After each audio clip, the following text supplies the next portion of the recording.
నమస్తే, welcome to Suman TV. నేను మీ విష్ణు. ప్రస్తుతంతో పాటు వెంచూరా సక్సీడర్ డైరెక్టర్ చారీ గారు ఉన్నారు. సో వారితో మాట్లాడి ఫైనాన్షియల్ మేనేజ్మెంట్ కి సంబంధించిన అనేక రకాల విషయాలను వారి మాటల్లోనే అడిగి తెలుసుకుందాం. నమస్తే చారీ గారు. నమస్తే అండి. చారీ గారు, వాలటాలిటీ వర్సెస్ రిస్క్, ఈక్విటీకి సంబంధించి ఈ రెండింటికి ఉన్న తేడా ఏంటి? సో దీని గురించి డీటెయిల్గా చెప్పాలా? వాలటాలిటీ అస్థిరత్వం అంటాం కదా, అంటే స్థిరత్వం లేకపోవడం. ఓకే. రిస్క్ అంటే ప్రమాదం. ఓకే.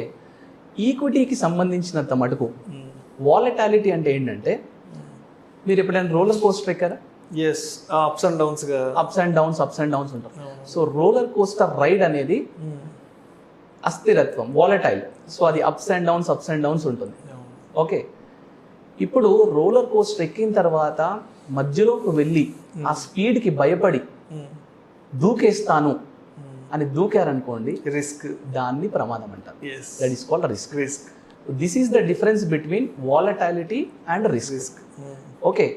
ఇప్పుడు రోలర్ కోస్టర్ అనే దాంట్లో అన్సర్టెనిటీ ఉంది.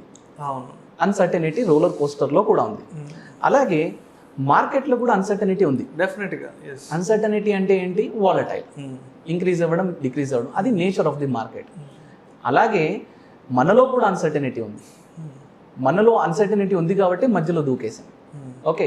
సో మార్కెట్లో ఒక అన్సర్టెనిటీ ఉంది, మనలో ఒక అన్సర్టెనిటీ ఉంది.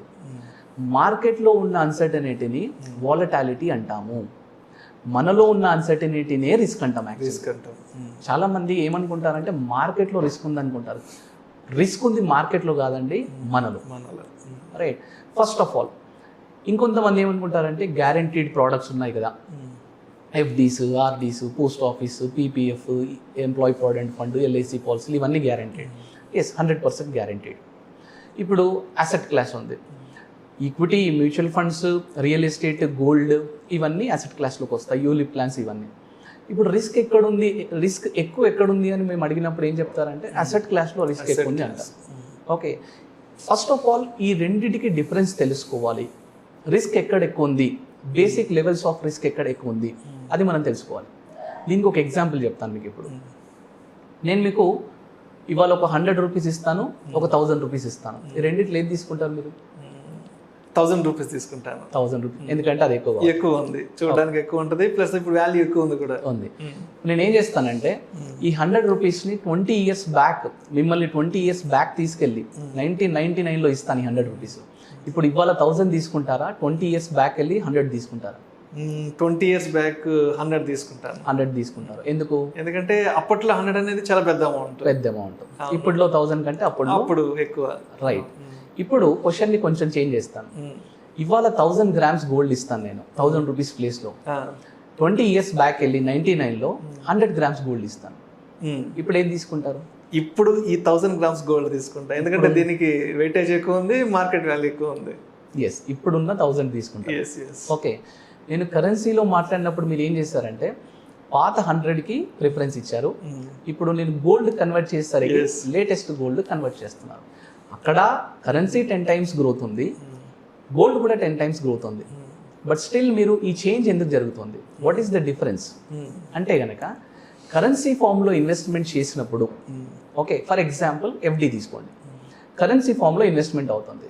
మీరు ₹1,00,000 ఇస్తారు వాళ్ళకి, మీకు ఒక పేపర్ ఇస్తాడు. మీ కరెన్సీ ఫామ్ ఎక్కడ చేంజ్ అవ్వట్లేదు. సో ఇవాళ ₹1,00,000 10 yearsలో డబుల్ అవుతుంది, మేబీ 10-11 years ఇప్పుడున్న ఇంట్రెస్ట్ రేట్ ప్రకారం. ఇవాళ ₹1,00,000 10 years తర్వాత 2,00,000, రెండు ఒకటే, బికాస్ ఆఫ్ ది ఇన్ఫ్లేషన్. మీరు అన్నారు కదా, the value of the money is coming down. Money value స్లోగా తగ్గిపోతూ ఉంటుంది.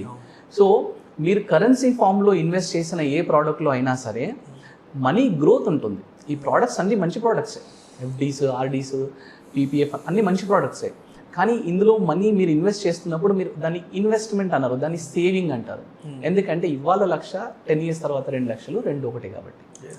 ఇప్పుడు మీ మనీని మీ కరెన్సీ ఫామ్ అసెట్కి కన్వర్ట్ అయినప్పుడు, అది గోల్డ్ అనుకోండి, రియల్ ఎస్టేట్ అనుకోండి, లేదంటే స్టాక్ అనుకోండి. గోల్డ్లో ఉన్నప్పుడు ఏమవుతుంది, నాకు గ్రామ్స్లో నాకు ఇన్ని తులాల గోల్డ్ ఉందండి అంటాం. రైట్. స్టాక్లో కన్వర్ట్ అయినప్పుడు నాకు ఈ కంపెనీ షేర్స్ ఇన్ని ఉన్నాయి అని అంటాం. అండ్ రియల్ ఎస్టేట్లో కన్వర్ట్ అయినప్పుడు నాకు ఇన్ని స్క్వేర్ యార్డ్ ల్యాండ్ ఉంది అంటాం. సో మీ కరెన్సీ ఫామ్ చేంజ్ అవుతుంది, అక్కడ దాని వాల్యూము వాల్యూ రెండు గ్రో అవుతాయి, రైట్? ఇప్పుడు యాక్చువల్ టెర్మినాలజీ అంటే యాక్చువల్ బేసిక్స్లో మనం చూస్తే రిస్క్ ఎక్కడ ఎక్కువ ఉంది అంటే మీ కరెన్సీ మీ మనీ ఇన్ఫ్లేషన్ని దాటి గ్రో అవ్వట్లేదు అనుకోండి, దాన్ని యాక్చువల్ రిస్క్ అంటాం. Okay. So first of all అందరూ రిస్క్ అనుకునే ప్రోడక్ట్ రిస్క్ కాదు.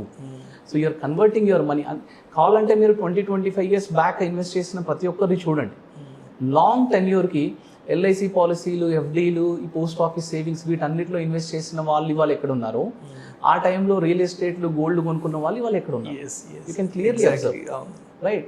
సో ఫస్ట్ ఆఫ్ ఆల్ రిస్క్కి నాన్ రిస్క్కి అంటే గ్యారంటీడ్ దానికి రిస్క్కి తేడా తెలిసిన తర్వాత మళ్ళీ సేమ్ క్వశ్చన్కి వస్తాయి. ఈవెన్ ఈక్విటీలో రిస్క్ ఉంది లేదనట్లేదు, కానీ ఆ రిస్క్ని యాక్చువల్ రిస్క్ ఎప్పుడవుతుందంటే మన అన్సర్టనిటీ గనక రాంగ్ డైరెక్షన్లో వెళితే దాన్ని మనం యాక్చువల్ రిస్క్ కింద కన్వర్ట్ చేస్తున్నాం. మార్కెట్లో ఉన్నది వాలటాలిటీ, రిస్క్ కాదు. దాన్ని మనం యాక్చువల్ రిస్క్ కింద ఎప్పుడు కన్వర్ట్ చేస్తున్నామో మనలో ఉన్న అన్సర్టనిటీ రాంగ్ డైరెక్షన్లో వెళితే అప్పుడు. ఫర్ ఎగ్జాంపుల్, ఒక ఫ్యామిలీ ఉందండి, ఓకే, రీసెంట్గా మ్యారేజ్ అయింది. సో వాళ్ళు ఒక 4-5 డేస్ తర్వాత ఫ్యామిలీ అందరు కూర్చొని డిన్నర్ చేస్తున్నారు, ఓకే.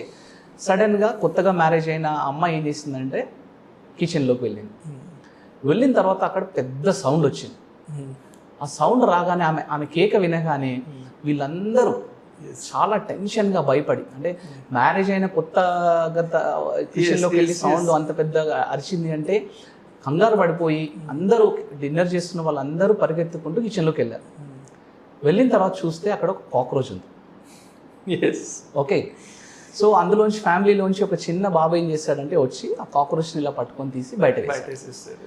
జాగ్రత్తగా ఆలోచించండి, ఈ cockroach is nothing but market, okay. కానీ ఆ మార్కెట్కి ఆ కాక్రోచ్కి ఇద్దరు డిఫరెంట్గా రియాక్ట్ అయ్యారు.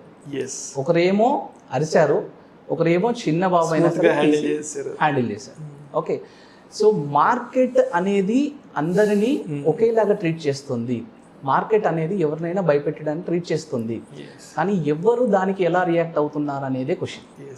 సో మార్కెట్లో ఉన్న అన్సర్టనిటీ కంటే, మార్కెట్లో ఉన్న ఒడిదుడుకులు వాలటాలిటీ కంటే మనలో ఉన్న అన్సర్టనిటీ వల్లనే రిస్క్ ఎక్కువ ఉంటుంది, ఓకే. సో కన్క్లూజన్ ఏంటి అంటే volatility will be there. Volatility అనేది 100% ఉంటుంది, it's nature of the market. అది ఎన్ని రోజులైనా అలాగే ఉంటుంది. ఇన్ఫ్యాక్ట్ ఎక్కువ వాలటాలిటీ ఉంటేనే ఎక్కువ రిటర్న్ జనరేట్ అవుతుంది, ఓకే. మనలో ఉన్న అన్సర్టనిటీని ఆపుకుంటే, రిస్క్ని తగ్గించుకుంటే ఆటోమేటిక్గా రిటర్న్స్ వస్తాయి. ఇది చేయడానికి మనం ఏం చేయాలి అంటే ఒక గోల్ సెట్ చేసుకోవాలి. ఫస్ట్ ఆఫ్ ఆల్ ఈ మార్కెట్ బాగుందా, ఆ ఈక్విటీ బాగుందా, ఈ స్టాక్ కొనాలా, ఆ స్టాక్ కొనాలా, మేము ఎప్పుడైనా చెప్పేది ఒకటే, అన్నీ మంచి ఇన్స్ట్రుమెంట్సే. ఫస్ట్ ఆఫ్ ఆల్ నేను ఎందుకు ఇన్వెస్ట్ చేస్తున్నాను అనే పర్పస్ ఇంపార్టెంట్. నేను ఎందుకు ఇన్వెస్ట్ చేస్తున్నాను? మా పిల్లల గ్రాడ్యుయేషన్కి ఇన్వెస్ట్ చేస్తున్నానా, నా రిటైర్మెంట్కి ఇన్వెస్ట్ చేస్తున్నానా, నేను ఇల్లు కొనుక్కోవడానికి ఇన్వెస్ట్ చేస్తున్నానా, నా హోమ్ లోన్ క్లియరెన్స్కి ఇన్వెస్ట్ చేస్తున్నానా? Purpose should be there. ఆ పర్పస్కి అలైన్ చేసి వాలటాలిటీని యాక్సెప్ట్ చేసి లాంగ్ టర్మ్ ఇన్వెస్ట్ చేస్తే రిస్క్ జీరో అయిపోతుంది. రిస్క్ అనేది మార్కెట్లో లేదు, మనలో ఉంది. రైట్, థ్యాంక్ యూ చారి గారు. మీకున్న బిజీ స్కెడ్యూల్ కూడా ఇవాళ ఫినాన్షియల్ మేనేజ్మెంట్కి సంబంధించి మ్యూచువల్ ఫండ్స్లోని సిస్టమాటిక్ ఇన్వెస్ట్మెంట్ ప్లాన్ గురించి, అదేవిధంగా రిస్క్ మేనేజ్మెంట్ గురించి తెలియజేసేందుకు థ్యాంక్ యూ సార్. థ్యాంక్స్ అండి.